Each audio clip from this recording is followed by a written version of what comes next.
Hey everybody, my name is Kevin Scott and welcome to our first Transit Talk. I am one cog in the leadership wheel in our public safety structure here at Metro Transit. I am the General Manager of Field Security and I oversee our policing contracts, our field security personnel, and our in-house security teams. As I mentioned, I'm only one part of the leadership team. My colleague Stephen Berry is on the safety and security side, and he oversees emergency management, training, data and analytics, and overall safety and security for the transit system. And he's also our primary emergency management person. And so what I thought I would do today is talk you through kind of how we're structured from a security aspect on the transit system, and then maybe take some of your questions, just a very informal conversation. As you know, our team started here in Metro Transit back in September of 2019, and we came in as a result of an overall security study that was conducted specifically focusing on MetroLink. And this was a 2-year process, and we came in during that second and final year when the long-term security strategy was being finalized, and worked to help do that. But what we've yielded is a very comprehensive approach to public safety, something that we feel meets industry best practices across the United States. There were a lot of things that were discovered in the assessment. As a matter of fact, it focused on 6 primary areas with over 99 recommendations to fulfill. And that's what we've really been doing over the last 20 months, is working to fulfill those recommendations.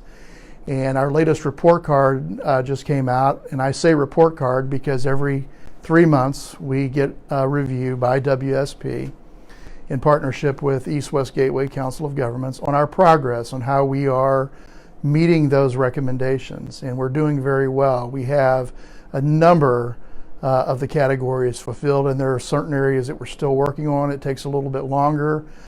Certain areas that take more regional collaboration to get done, but we feel like that we're in a very good position, and that at the end of the day, the outcome will be that we will have a much safer and secure transit system in the long run. As you know, why this job is important to all of us here is that the Metro Transit system is an extraordinary asset here in the St. Louis region. It's an economic driver. It moves people. It's something that's needed.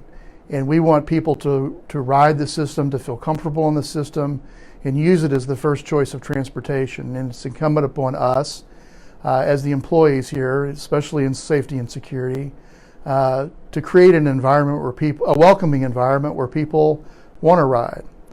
So let me just tell you a little bit about how we're structured.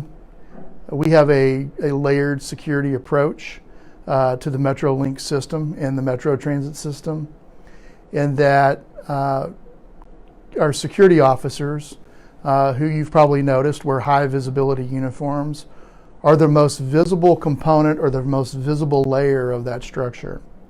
And they are deployed along the MetroLink alignment daily, engaging with our customers, enforcing our code of conduct, which has been rewritten to 15 specific points, enforceable points, that we think help make the system a much more pleasurable ride. And they also are focused on nuisance behavior and, just like I said, overall customer experience. And they are the first layer of our security efforts, the eyes and ears along the system. And then the second layer is the transit security specialist.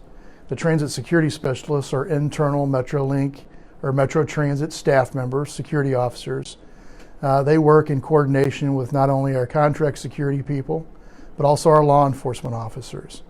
And then thirdly, we have our team of law enforcement across the alignment that we contract with. Our MetroLink Police Task Force is made up of officers from the St. Louis County Police Department, the City of St. Louis Metropolitan Police Department, and the St. Clair County Sheriff's Department. And they are also deployed along the alignment in a zoned fashion and work to support our overall security efforts. What you need to remember, and the most important point to take away from the layered conversation, is policing is only a small part of your overall security structure. 99% of our engagement along the system will be done with security, our security elements, our contract security staff from G4S, our transit security specialists, internal staff here. And so our police complement that. They provide us support and have been very effective. They're very visible on the system. They're very fluid on the system. In addition to our primary police officers, as I said, the officers that make up the Metrolink Police Task Force, we have a large pool of off-duty officers, secondary policing officers, that help support our security operation at certain locations during certain times of days. And that's a complement to the overall structure as well. The participants in our secondary pool of law enforcement officers represent St. Clair County, the Sheriff's Department there, and some of the municipalities within the region over in Illinois, as well as the City of St. Louis Sheriff's Department. They're very visible along the alignment within the City of St. Louis and have really made a significant impact for us, helping us to provide that environment, that safe environment that we're hoping to do. And then in addition to that, we have just brought into the secondary pool officers from the City of Normandy, the Normandy Police Department. You will see them along our alignment. And we have a secondary agreement that's pending with the St. Louis County Police that's currently under legal review. But all of these dynamics, all of these layers work together. What you have to remember is we operate within a bi-state setting.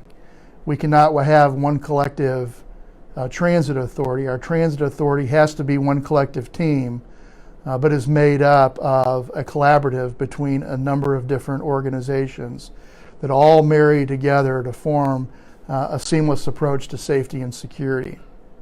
And this is a lot of what our focus has been over the last 20 months. And where we want to go forward is to maintain those relationships, to maintain the communication, to maintain the engagement on the system, and to really impact overall, as I said earlier, overall rider experience as well.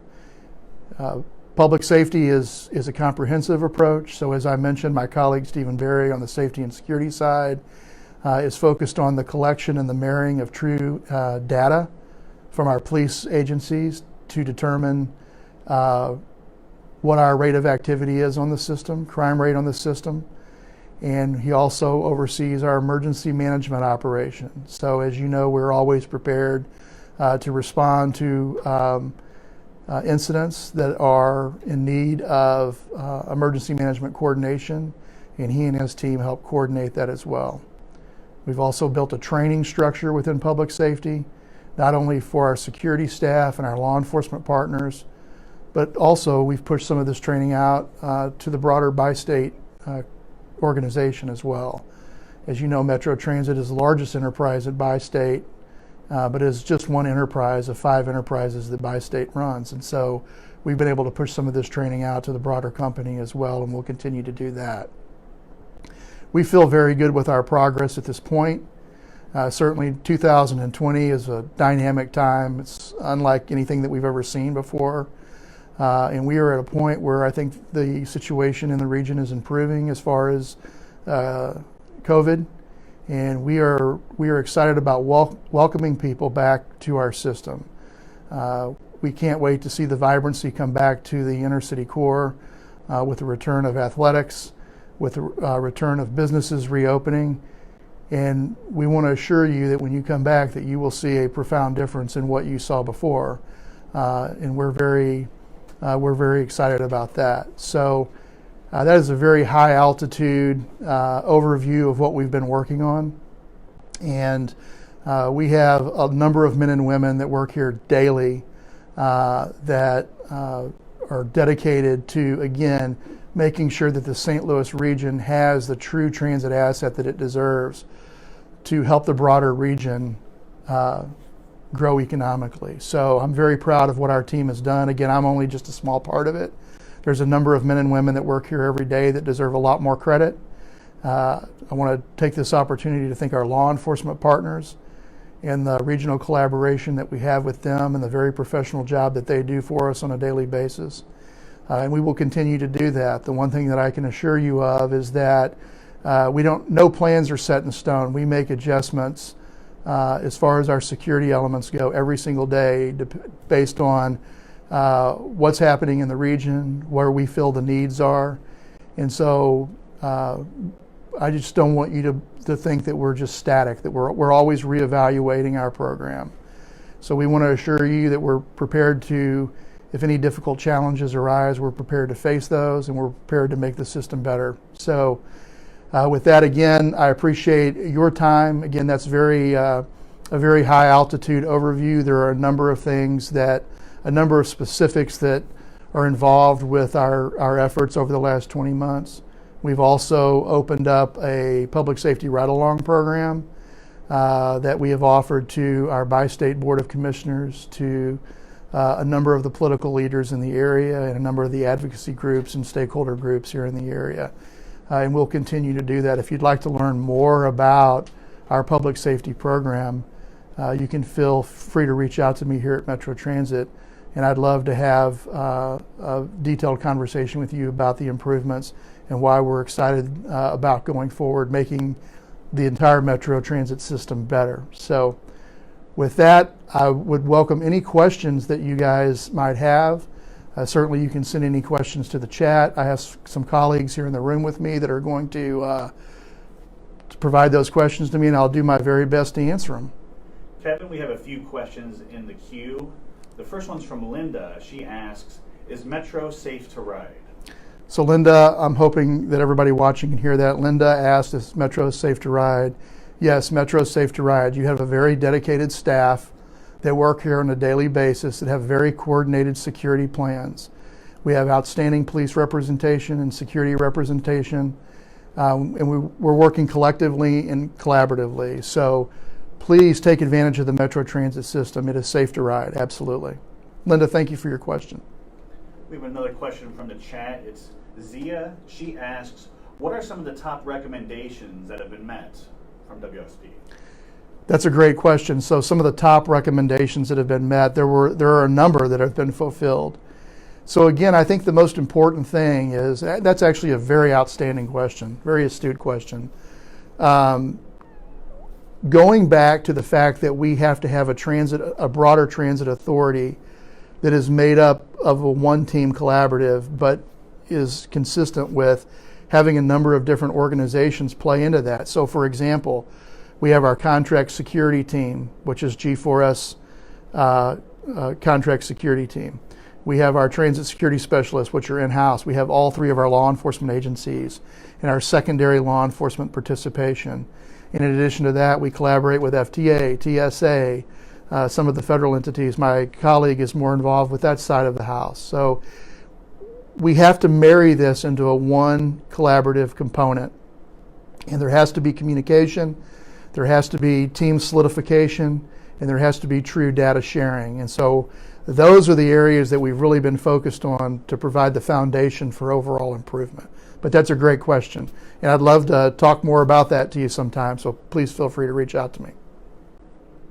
Kevin, we have a question from Janelle. She asks, what are you doing about guards who are not doing their job?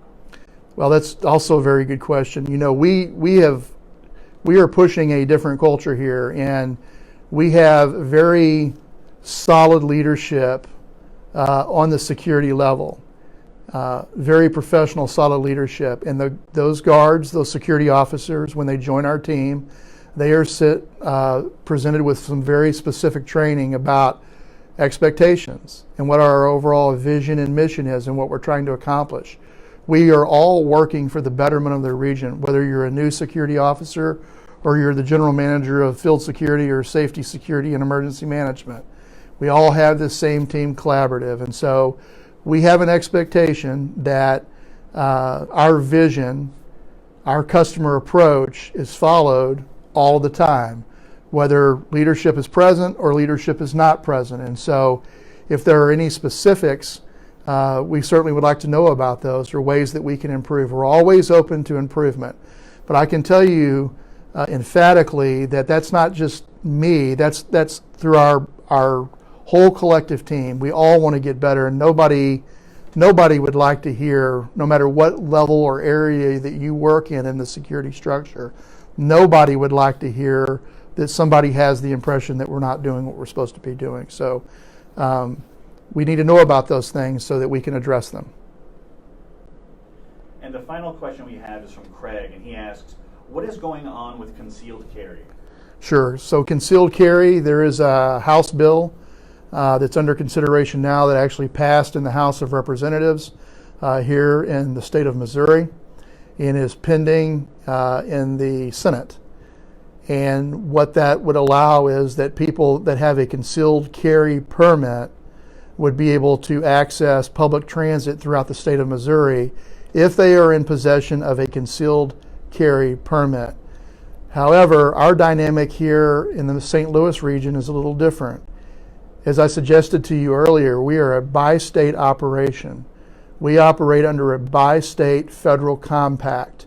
And our federal compact specifically says that only law enforcement officers will carry weapons on our system. And that is our stance. Only law enforcement officers will carry firearms on the Metro Transit system. Do we have anything else? Any other questions that have come in? That's it, Kevin. Well, that seems to be all the questions. Listen, I would like to thank everybody for your time. It's a pleasure working here and helping to build out this new structure and working with the people that we do. And I can promise you that we're working every day to provide the citizens of St. Louis, the St. Louis region, the entire region, with a safer, more secure, very valuable transit system. So again, thank you for your time.